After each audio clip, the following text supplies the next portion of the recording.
Hi everyone, welcome to our first virtual class. We are very lucky today. We have Dr. Doug Wiebe here to talk about geography and health and how to integrate geography into our health-related research and interventions.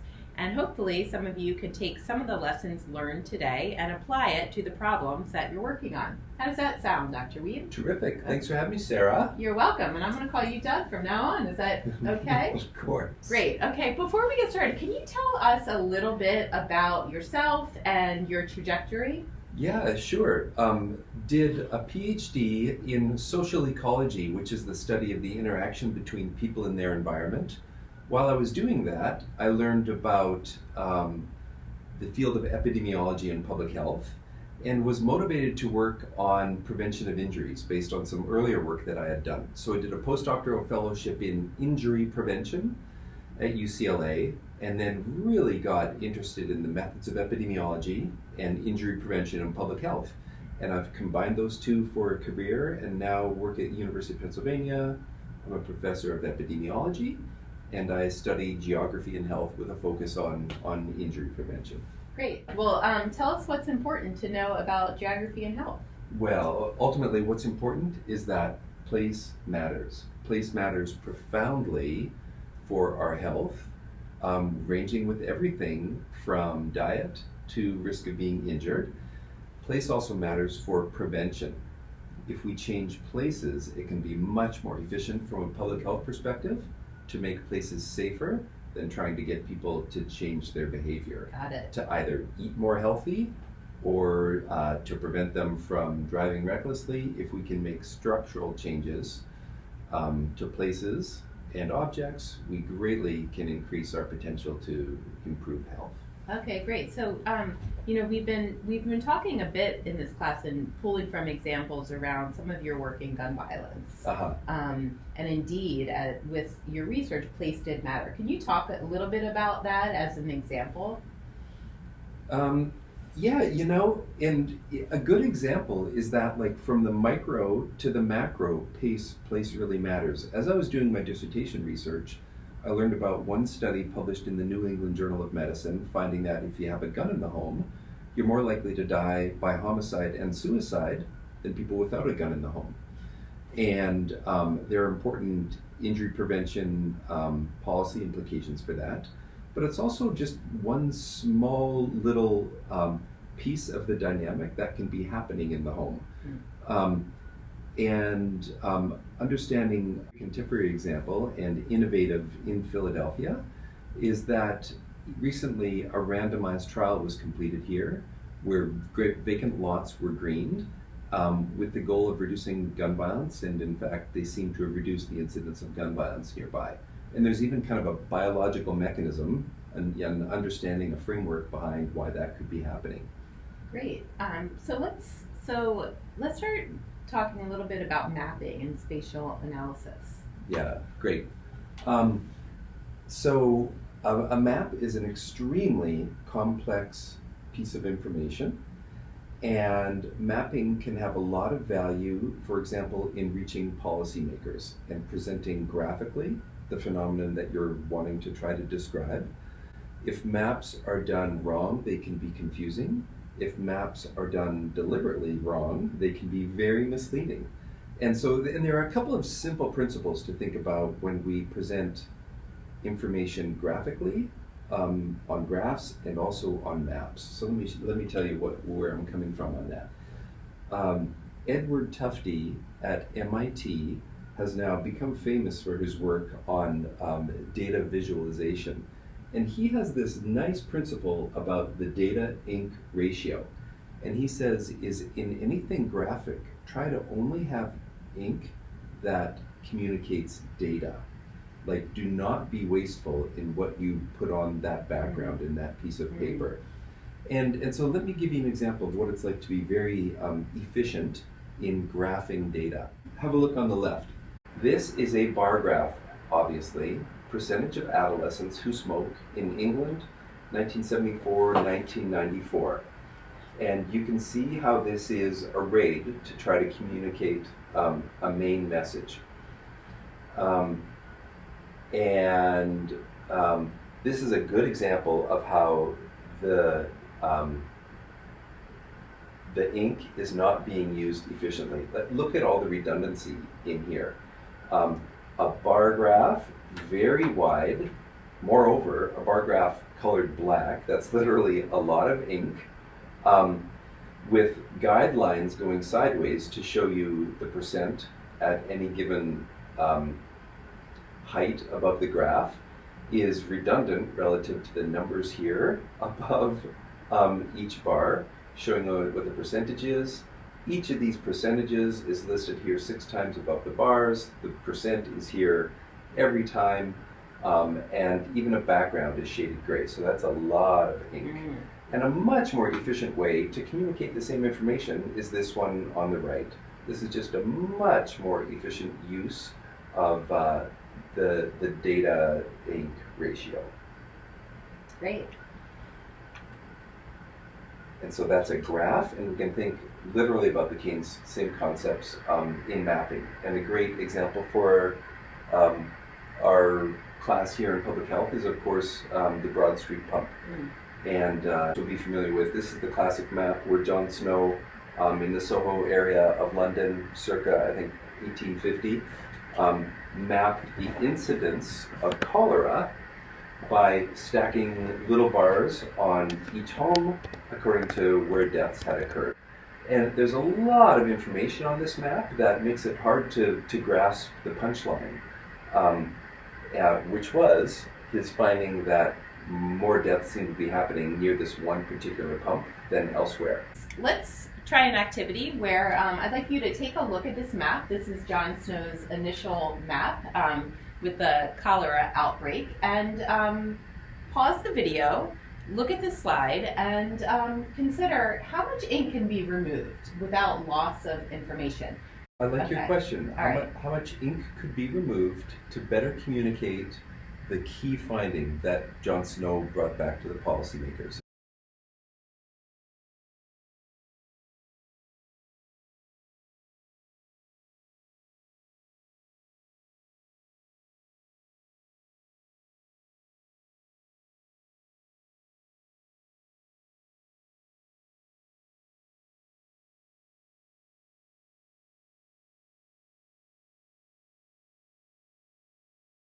We'll see on the discussion some of the ideas that you all came up with, and then do you want to talk about how the ink was removed to make this a little bit more clear? Sure. It probably jumps out at you. Many of the small streets have been taken off because they weren't what matters. Broad Street is now one of the few streets that actually has a name on it, because that's where it mattered. We have larger X's to indicate where the few pumps were, and it's just easier to see visually that this is where the dots are stacked most heavily relative to other parts of this map. So this is a big improvement from the first original map. And you could do even better. Yeah. And it would be neat to put it back to the class. How might we even more efficiently communicate that there's one pump in the middle is this thing, and that is the epicenter of this cluster of cholera cases. And you know, if you blur your eyes, you can almost see it get thicker in the middle there. And a way to have that emerge for us empirically is to lay out a heat map. And when you put down a heat map, it's just another word for density. And now each area is coded according to density, the number of cases per home. And you can see red means higher, and red is right on top of the Broad Street pump. So that's a way to communicate information more efficiently than John Snow did in the first case, and 150 years after his first work, when we've been thinking a lot about how to communicate information visually to carry a message. Great. Okay, and I know that's really important with what's going on now with COVID-19.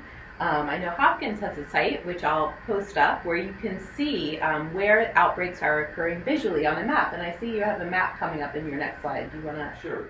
Here's another map. Here's another example of describing findings in geography and health, and that emphasis is how which we have to be careful to be clear on what the message is. This was published in JAMA, and one takeaway from this map is that 25% of the U.S. geography can access a trauma center in an hour. And there's this phenomenon in trauma care, we talk about the golden hour. And if you are traumatically injured, you have a much better chance of surviving if you get delivered to a trauma center within an hour. So we hope that we can all do that. The way that this is described is only 25% of the geography of the United States is within one of those red blobs, which is where you have 1 hour access to a trauma center. What an efficient way to get a point across. We'll cut your statement right there. Okay. Because we can edit, right? Yeah. Go back and say because this really means only a bit of the area is covered. But look at my next slide. Okay. Most of the people live in the red areas. Yeah. Okay. So that's how dangerous the messaging can be. Oh, interesting. Yeah. Okay. So in fact, it's not much of the country is covered. Interesting. So I'm going to start there. Okay. Oh, oops. Oh, did it stop? Oh no, it didn't. We can edit. Yeah, we can stop it. exactly. Yeah. Mm-hmm. So the message, 25% of the geography can access a trauma center in 1 hour. It's really like only 25% of the U.S. geography, which really sounds like bad news. But the findings here are really good news. And the finding actually is that 85% of the U.S. population can access a trauma center in 1 hour. Of course, it's the case that most people in the United States live in one of the red areas. So this is good news and not bad news. It's just a very simple, different way of describing the finding that made all the difference. Yeah. Huh. It was Mark Twain who said the difference between the lightning bug. Oh, I lost it. Oh. But it's a good one. Oh, good. When we put things on a map, are there some simple principles of how that's done? Oh, sure. Yeah, when we put display data graphically, simply put, we can map points or lines or polygons. It all boils down to that. Points, like places where cholera occurred. Lines, those are roads, and polygons, census tracts. And if data are in one of those three forms, we say that they are vector data. Okay. There is a different way, a fourth way to communicate data, and it is with raster. And that means you lay down a pixel and you color the pixels according to what you're seeing. And GIS software lets us layer points on lines, on polygons, and then on pixels to bring data together geographically. And so GIS software is very powerful and designed to do so, to say for any given place, here's the context and here's what's here, demonstrated with different types of layers that are all data. Great. And there's a principle I've heard of ecological fallacy. Can you talk a little bit about that? Yeah, people may know the example from Durkheim about ecologic fallacy, looking at suicide and Catholics and Protestants. And the problem with measuring phenomena in places is that if you're not measuring the exposure-disease relationship at the individual level, the person who gets exposed and the person who has an health outcome, you may interpret the findings incorrectly. So if a unit of analysis is place instead of person, we're subject to the ecologic fallacy. And here's an example of that.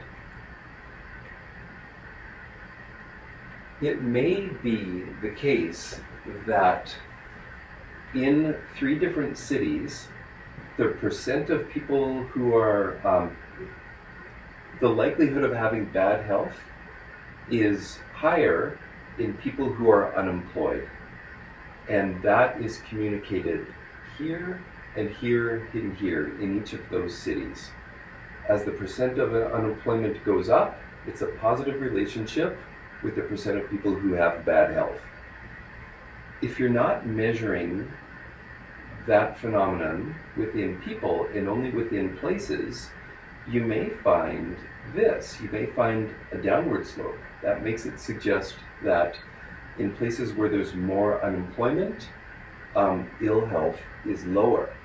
So that would be the finding if we were only analyzing something at the group level, when in fact what's going on with health at the individual level is a positive relationship. So if we work with data in places, we are at risk of the ecologic fallacy. So working at the group level takes us to thinking about study design and why doing an analysis at the group level is inherently subject to more bias than conducting a study at the individual level. So let's think about epidemiology for a minute, which is all about study design. Much of the work done in geography and health is done at the ecologic level, looking at places and relationships between exposure and disease at the population level rather than the individual level. These different types of study designs, going up all the way to a randomized trial, are ranked in order from highest to lowest ability to test a causal hypothesis. So if you're doing work at the group level, in general, you have a low potential to test a causal hypothesis. When we study geography and health, we can actually use each of these types of study designs. By no means is everything conducted at the ecologic level just because it's a study of geography and health.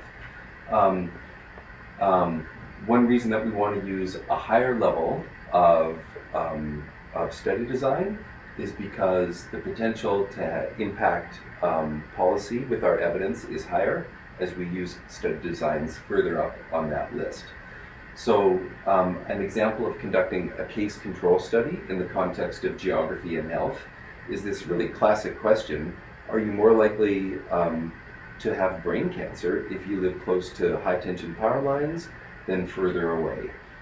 And if we only looked at people with brain cancer and took a sample of 100 people, these are cases, and looked at whether or not they live near power lines, we may find that the majority of them did. If we make a conclusion off that, we might be wrong. This is really just a case series, and a lot of people with brain cancer live near high tension power lines. Of course, what we need to do is bring in a control group, individuals without brain cancer. If we also enrolled 100 individuals without brain cancer, and we found that 80% live near power lines, that would suggest that living near power lines is protective, with an odds ratio of 0.4. Now, that hasn't been the case in the studies that have been done. It may be something more like this. Among people without brain cancer, 80% of them do not live near power lines, suggesting that, in fact, living near power lines is associated with a risk of brain cancer. So that's another study of geography and health with a much stronger study design. Let me end with one of the strongest study designs, a randomized trial that was conducted in Philadelphia. And this is led by Charlie Branis, who directs the Urban Health Lab and is now chair of epidemiology at Columbia. And they had funding from the National Institutes of Health to work with the Pennsylvania Horticultural Society and randomly selected vacant lots from across the city and greened them, took out the trash, put in green grass, planted a tree, put a white picket fence around it with an opening so people could use that space. And bottom line is that they found over a number of years, places that had been greened came to have a lower rate of gun violence than places that haven't been greened. And that's actually been widely covered in the press now, and people in class may have even heard of that work. So that's a very strong study design working in geography and health. And Sarah, if I can just end with this one. Yeah. So, why place matters. A classic example in public health is thinking about global health and malaria and how we can be much more efficient in managing malaria if instead of expecting the local community to regularly apply larvicide, if we can just drain the brackish ponds and not give mosquitoes a breeding place to live. And we can think in the same ways when we think about injury risks and public health. And it boils down to this: the lower on this pyramid where we can make changes, the more likely we are to impact many people. And they've seen this health impact pyramid and are starting to think about how to create interventions with a wider population impact. So, places would fall in that sweet spot of changing the context.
Great. Well, let's thank everybody for having Dr. Wiebe join us today, talking about geography and health. And now we're going to move to an activity known as Haddon's Matrix that can be used to address some of these population level problems that we're looking at in all of your groups.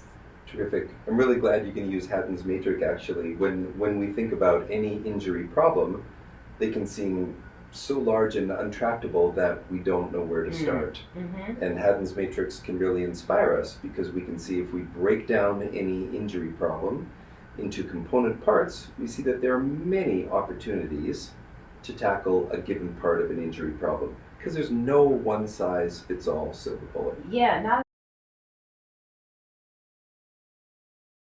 While we have you here, actually, why don't we go through Haddon's Matrix with you?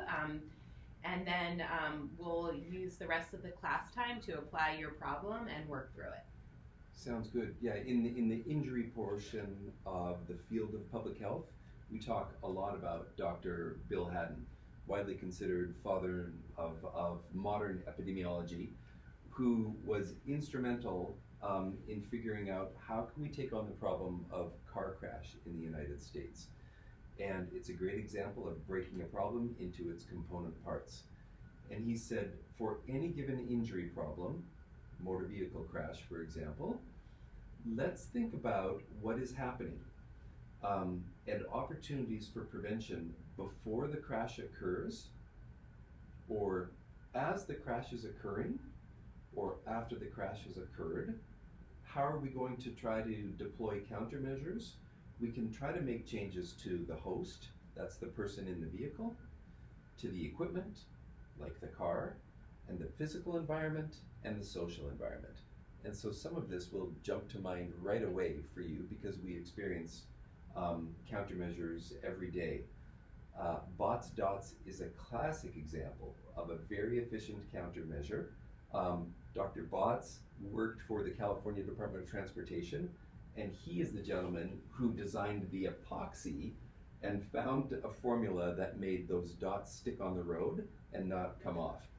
And of course now we see these dots everywhere, and as you're driving, on the right side you'll hit them, and on the left side you'll hit them, and when they do, they alert you that you're drifting out of your lane and you want to come back.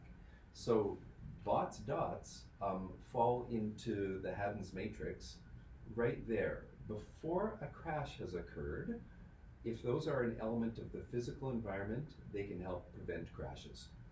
And we can think of many other examples. Before the crash occurs, what can we do with individuals? We can provide driver training. Before the crash has occurred, In a vehicle, we can put in anti-lock brakes. So if you slam on the brakes, they don't lock up and you don't go into a skid. As the crash occurs, for example, if we're wearing seatbelts, then we reduce the likelihood of being injured. Now that depends on the host to work.